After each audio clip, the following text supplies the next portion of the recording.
Graduate ka na ba? Shout out ka na. Shout out. Di pa ako nagupit ng kuko, oh. Bell cutter.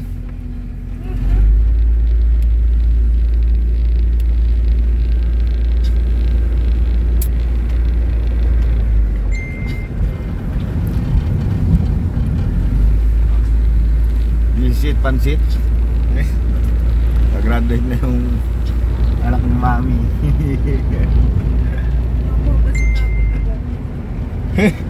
Asan ba si dating? Ha? Asan? Ayan.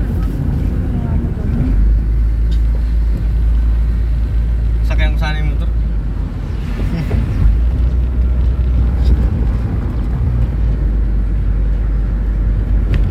Pinapawisan ako.